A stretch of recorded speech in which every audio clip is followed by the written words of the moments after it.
basketball fans, it is officially NBA Finals time. I am your host, Stone Strankman. This is Zero Gravity, Apollo Media's NBA podcast brought to you by Big City Wings, Houston's Wing Joint, Apollo's Wing Joint. Go check them out today. If you're in the Houston area, go check out Prize Picks, our daily fantasy sponsor app where you hit more or less on every stat, every player, every night, every game. Use code Apollo when you sign up and get up to $100 matched on your first deposit. And shout out to Sweet Green. Use code Apollo50 and get 50% off your first mobile order. Download the app of Sweet Green. Plug in that code right when you're checking out. You get half off your first order. Apollo50 at checkout. First mobile order on Sweet Green. Shout out to our sponsors. Josh Garcia, I'm always joined by you. We hung out the other day on our 24-hour stream. I hope you've caught up on your sleep because it has wrecked me internally. Yes. Seeing you up at 5 a.m, I never thought that I'd see the day, but finally it happened. And I could just tell that not only were you just dejected, but I felt like you were looking at your own body about 6 feet above you, and like your body was kind of just going through the motions almost. It was a beautiful moment, beautiful sight. Shout out everybody that made the stream work. Shout out Josh, Dez, Garrett, everybody involved. Shout out you. I loved it. Had a great time. Also seeing, the live recordings and everything the morning after. It seemed like no one had any amount of energy, which rightfully so, because we were all going through it. But we're here now. And I know your job's not finished, but can you just give me like a minute of your time to just not necessarily celebrate, but how about we would just reflect? What have been your favorite moments so far from not only this Mavs postseason run, but I know we talked about Derek Lively and you guys tanking last year. Like, what do you feel? What do you know? What do you see about going from, the past 3 years to now? Yeah. So last season, when we traded for Kyrie, it was like a moment of bliss. You're like, okay, he's an incredible basketball player. If he could just play basketball and not say bad things in the media or online or whatever it may be with Kyrie that we had been dealing with for 3-4 years at that point. Like, it's been a minute and Kyrie had been acting up for a little bit and he's owned up to that, obviously. So when you get him, you're like, okay, this could work. And then they explain Nico Harrison was his guy at Nike. Jason Kidd was his idol growing up. You're like, oh, okay. Like, we've got pieces around him where maybe it works. And it didn't work last season. So that was frustrating. They tanked the last 2 games of the season, which I was in favor of. I was like, just keep the draft pick, get something. Or you can trade the draft pick and trade it for somebody else. And then you have a big 3, whatever it may be. So I was in favor of that. You draft Derek Lively, Duke guy, love the pick. It's a center. Tyson Chandler comps at the draft. They didn't suspect that he was going to be what he is now, which is incredible. Like, we were hoping that he might get the 20 minutes a night in the regular season during the preseason. Look at him. He's playing 25, 30 minutes a game in the Western Conference Finals and arguably the 3rd best player on the team. You say all that to me, and preseason, you're like, all right, so you got Derek Lively, Kyrie, and Luka. That's kind of just it. And they're in the finals. And you're like, holy shit, what happened? What happened in between there? Because Denver's still there. We didn't know Minnesota was going to be Minnesota. We didn't know OKC was going to be OKC. We thought Memphis was going to be here. We thought Golden State, the Lakers, the Clippers, like all these other teams would be much better than the Mavericks. If you told me preseason that they made the finals, I would be just ecstatic. And now we're here. Had a great time on Friday night. Had a great time just watching that. It was the easiest Western Conference clinching moment that I've watched in a long time. Like, it was over in the first quarter. It pretty much was, yeah. Luka Garza getting 6 points in a conference finals. And I'm not going to do the bit where everyone's talking about, Luka Garza has more points than Joel Embiid. Low-hanging fruit, more than low-hanging fruit. But Doug McDermott also has more points in the Eastern Conference Finals. But it is true. But these are true facts, and we are here to report the facts. So I'll leave it at that. You can take it however far you want it. But the job's not finished. And seeing your boys just this is almost like grit and grind 2.0. Like, you have top-heavy guys. You have this just – I think Kyrie and Luka got 72 the other night. Like, what are we talking about? If they do that every game, they're winning. They're going 16-0 in the postseason, unless you're getting 30+ Tim Hardaway Jr. minutes or whatever kind of free fall that you could expect from a former Dallas Mavericks team.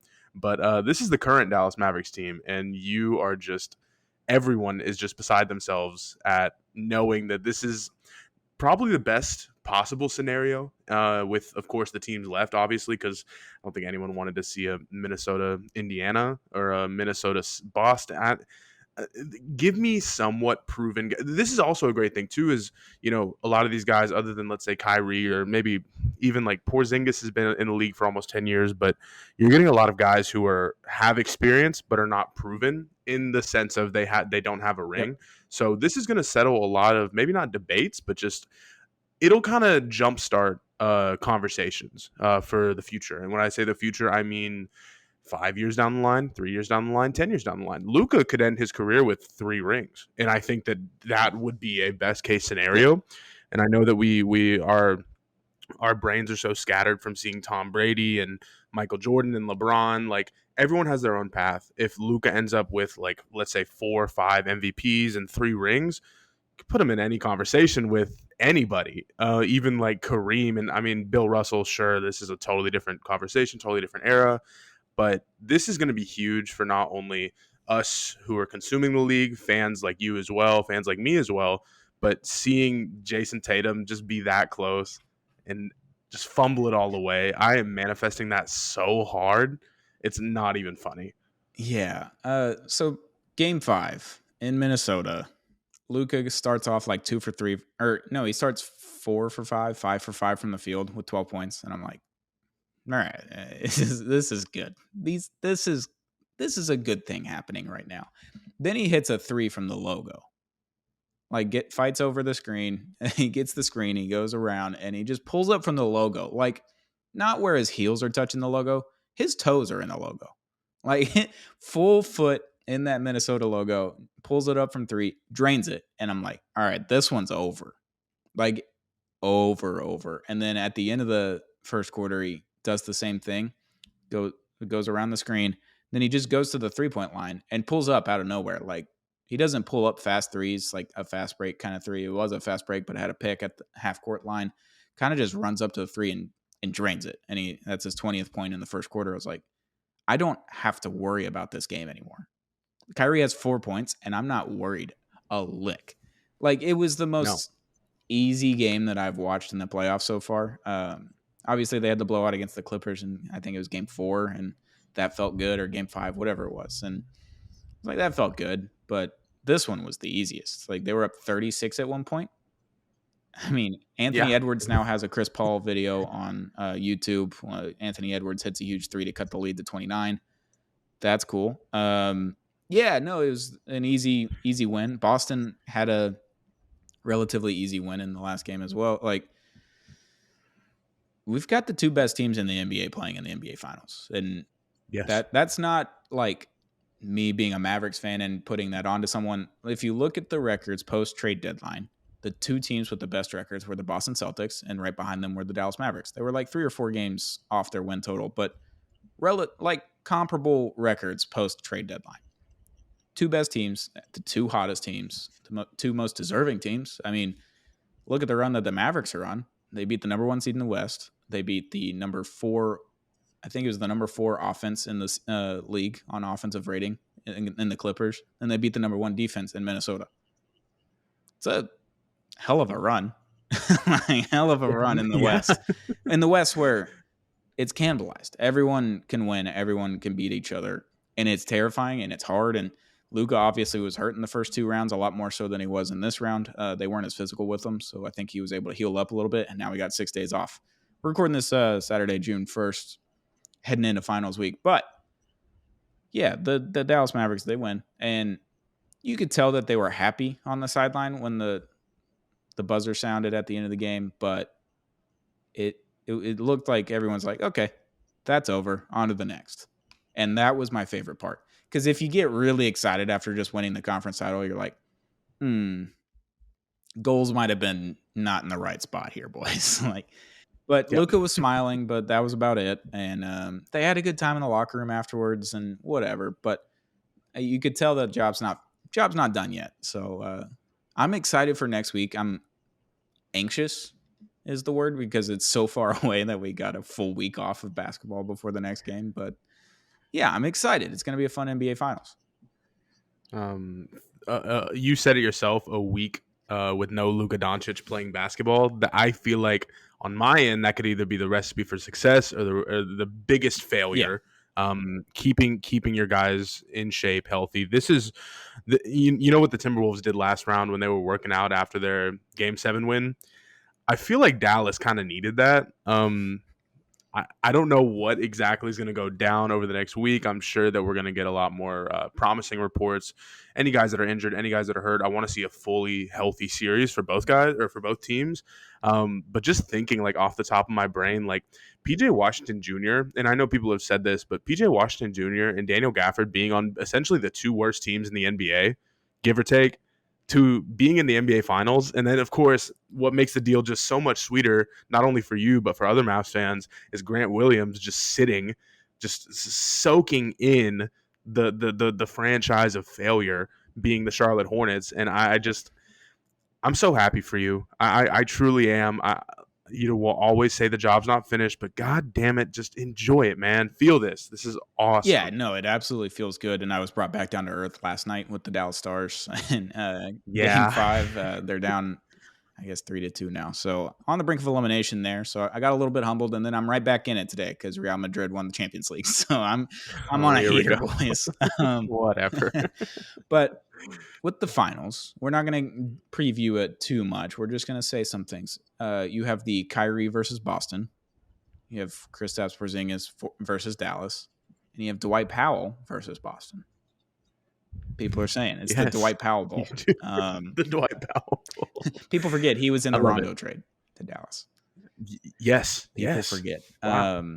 Wow. So yeah, Hoop grade yeah, that. crazy storylines heading into the finals. I guess some people are kind of discrediting the Mavericks run and the Celtics run at the same time through their respective conferences. You can do that, whatever. I mean, no Kawhi, sure. OKC is too young, sure. Minnesota is too young, incorrect because they're one of the oldest rosters in the team. They just happen to have Anthony Edwards. Yeah, no, Yes. they did their part. They won the games they needed to win, and Boston did the exact same thing. They versed who they play against, and it is what it is. It's like you can't be upset with what is given on your plate. What team is in front of Nope. you? That is the team you have to beat. If you beat them, good for you. If you lose to them, that sucks. That's your own fault. Yep. So Yep. What's so impressive of this, not only, of course, facing the I think facing the Clippers, even with no Kawhi, is still a tough challenge. We saw James just have a couple games there. he had four Mr. games. Hardini. He had a couple No, he had games there. 4 games, like Yeah. 23 to 31 points, and he just like Yeah. didn't miss anything. He won a game by himself with 5 straight floaters in the paint without Derek Lively for godforsaken reason. Yeah. Um, yeah, and then Shea Exactly. Gilgeous-Alexander just cooked the Mavericks, who's one of the best Fully. defense in the league since the trade deadline, and like he was getting any mid-range shot he want, and they were tough buckets. Like they were playing his best defense as you could play, and he was scoring at will. The rest of the team didn't really Yep. show up. Jet wasn't there, J-Dub wasn't there, and it's kind of the difference maker there. If you're gonna blame anybody or anything, almost every single series where the Mavericks played somebody else, there was people who didn't show up, but that's the playoffs. I mean, that's how things are gonna work. I mean, Anthony Edwards has almost, I don't want to say gotten kind of a, what's the term, like an excuse necessarily, but I'm noticing that a lot of people aren't focusing in on how bad he has played in that one series. But I think more than anything else, besides that, and that's such a talking head point anyway, is the general dissection of Minnesota that we did see, because there were so many clutch moments, so many clutch games, and I think it was Game 3 where Minnesota didn't score a bucket in 5 minutes No, in the last 5 minutes of that 5 minutes and game. 45 It was a seconds. pure dissection of one of the best, not only defenses in the league, but one of the best teams. And I feel like if you can't give credit to Dallas for that, then what are we doing here? What else? What else could they have done? They can't control who they play, Yeah, and I'll fully stand on that too. We're Houston. I'm a Houston guy, but I'll fully stand on it and be like, oh, Dallas did their shit. They're in the finals. I might root for Dallas because I hate Boston that much, but genuinely, I might root for Dallas here. Luka is likable. Kyrie is likable. Besides everything that has gone on, just like we can say the same thing with Anthony Edwards. Like Anthony Edwards is not necessarily a good person, but damn it, he's a fun basketball player, and I can support these Dallas Mavericks, and I can stand on that. Yeah, I got some words on Anthony Edwards. I think it was game 3. Game 2 or 3, Anthony Edwards like takes over in the third quarter. He just says, fuck it. I'll do it myself. That dunk he had on Daniel Gafford was probably the coolest dunk I've seen in a game before in the playoffs. Like, it was so sick, and I didn't want to recognize it in the moment, and I couldn't recognize it during the series, but that was cool. Anthony Edwards, I love him to death, but I will say I was a little bit bothered. Post-game, game 5, everyone's doing the handshake lines. Anthony Edwards runs off the court and goes in the locker room. Afterwards, it comes out that Anthony Edwards went into the Dallas Mavericks locker room to congratulate everyone. He just didn't do it on the court. So pass on that. That's fine. But then he's in the press conference room, and someone asks him, what can you take away from the series? Like, what did you learn from this Dallas Mavericks series? And he goes, nothing. That's a problem.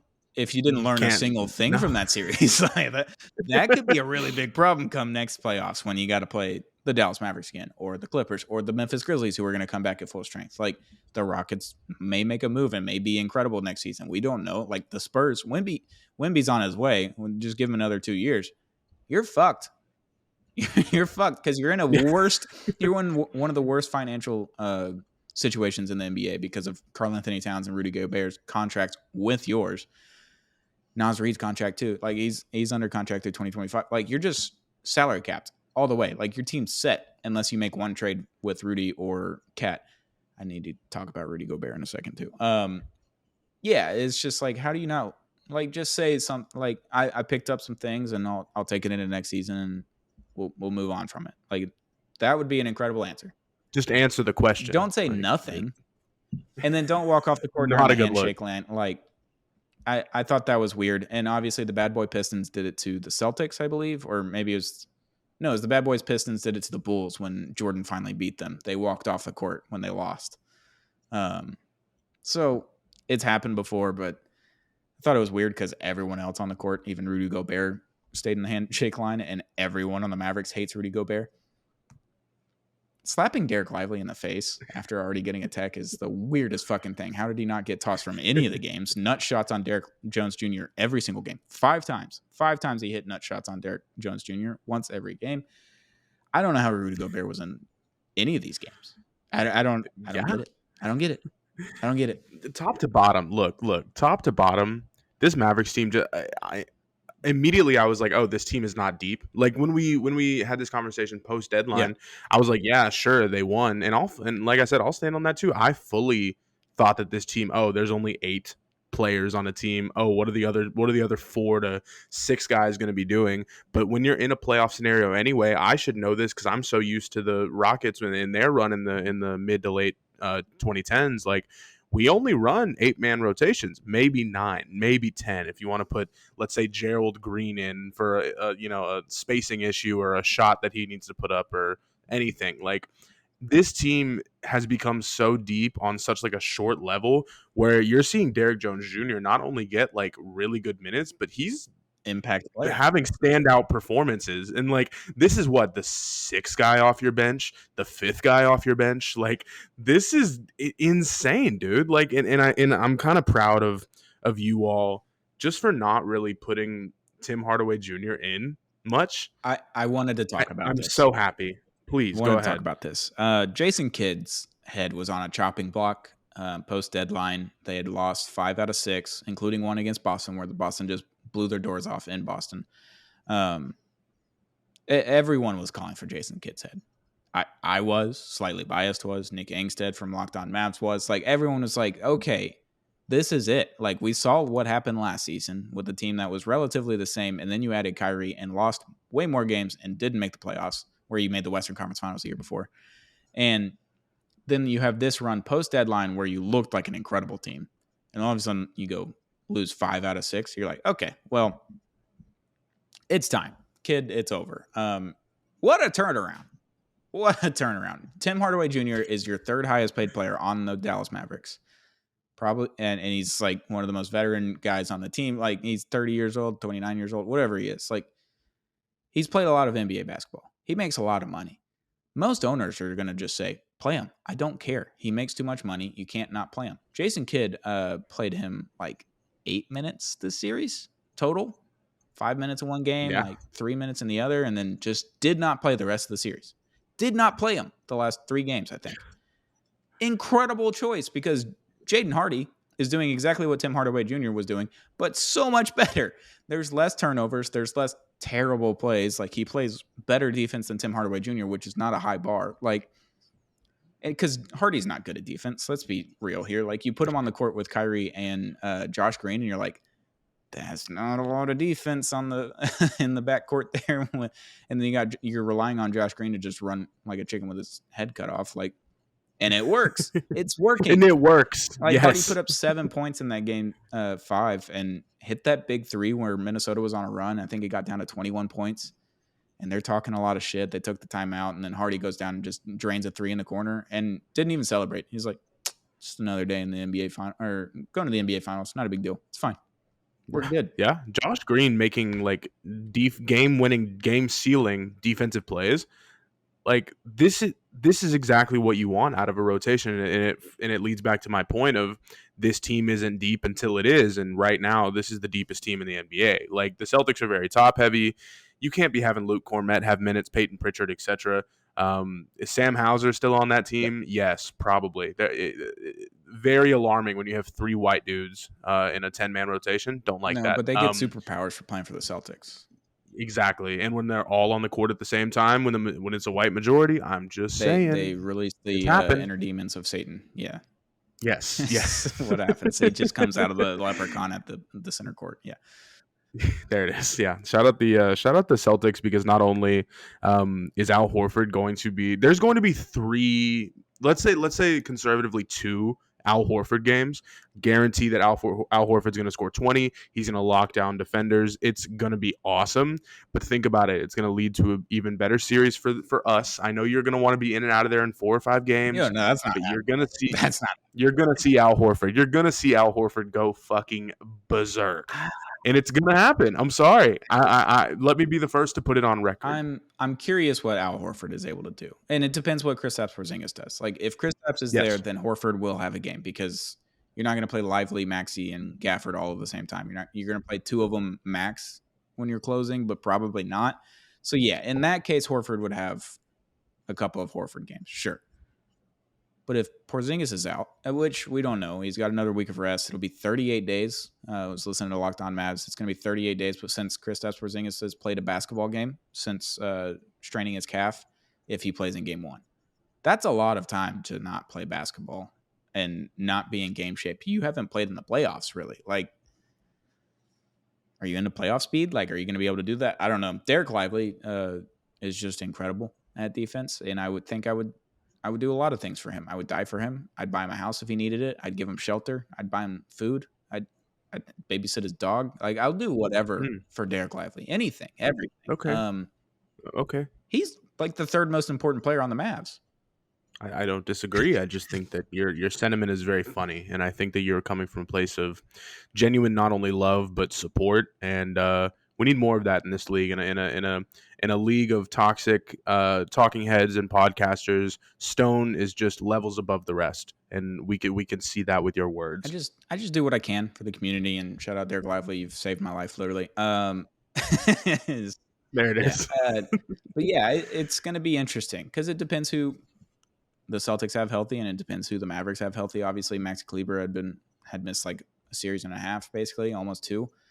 Before coming back, and he still doesn't look correct, and he's got the weird undershirt on that's like protecting his dislocated shoulder. So I'm just curious. And we're going to preview this next week. We're going to do 2 episodes, one previewing the Boston side, one previewing the Dallas side. I know you're going to get a lot of Dallas from me, but my team's in the NBA Finals. I'm going to give you Dallas content. That's why.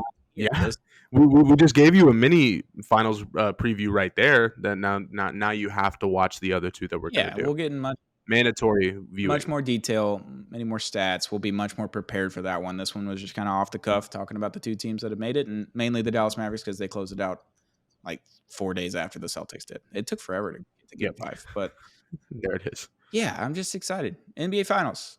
I didn't think we'd be here until the Nuggets game. No. That is the moment where like this team can go to the finals. The Kyrie Yeah. buzzer beater, left hand floater over Jokic. I was like, okay, they can do that in a clutch game in the afternoon against the Nuggets. They can go to the NBA Finals. I didn't say they could win it. Now I'm like, okay, they very much have a chance to win it. Like, you have the best player in the series. Celtics are deep. They're strong. They've got players all over the place that can play defense on Luka. I'm just curious to see how it plays out. I'm excited. Can't wait. It's gonna be a revenge series. Well, welcome to June, baby. Wait, my team's playing basketball in June, man. It's just such a good time. Having such a good time. Enjoy it. This is awesome. You were feeling something that we Rockets fans should have felt at least 2 years in the Harden administration. And it's just so nice to at least see someone in Texas. I'll never understand. I think we talked about this. The Houston Dallas hatred, it runs deep for a lot of people, but a lot of other people just don't care. You even said it yourself. Dallas people don't care what the fuck Houston is doing. Why should we? I get the whole Houston Astros versus the Texas Rangers situation. That's a whole other thing. Yeah. But in regards to the two cities, like if you look at just the overall like culture of Houston and like especially like in music, they are collaborators. They respect each other. Why can't us citizens do the same? And Stone, you have my full on solidarity. Like I said, will be rooting for this Dallas Mavericks team. I will be rooting for a Daniel Gafford game, a PJ Washington game, Kyrie, a Luka game. Everybody. I will be rooting for a Tim Hardaway Jr. game if it ever gets that bad. I pray to God it doesn't. So yeah, the NBA Finals are starting Thursday night. We got a long time to get there. Yes, we'll sir. see if the Dallas Stars lose on Sunday night. I won't be alive for like 4 days, and then I'll be back for the NBA Finals. But other than that, I'll be okay. It'll be all right. Fine. My wallet's going to be hurting if the Mavericks win the NBA Finals. I'm just going to buy everything if that happens. There it is. If that happens. But yeah, manifest. I'm excited. NBA Finals, they're finally here. We're in June. June basketball is here with the weirdest schedule of all time, not starting until June 6th, no matter what. It's like Vontae Mack, no matter what. And they're like June 6th, no matter what. This is draft day. Yeah, NBA Finals are here. I'm excited. More basketball to watch. 2 teams left. One will be crowned champion, and one will be in immortality. Jason Tatum or Luka Doncic. Which one? I don't know. We'll see. We'll have to wait till next week. But Josh, thank you for joining me, talking some basketball, talking some NBA Finals. This has been Zero Gravity, Apollo Media's NBA podcast, brought to you by Big City Wings, Houston's wing joint, Apollo's wing joint. Go check out Prize Picks. Use code Apollo when you sign up and get up to $100 match on our daily fantasy app, Prize Picks. And shout out to Sweet Green. Use code Apollo50 for 50% off your first mobile order at Sweet Green. We love Sweet Green. We love Big City Wings. And we love Prize Picks over here at Zero Gravity. Thanks for listening. Thanks for watching. Let's watch the NBA Finals next week. It's going to be a blast. Can't wait.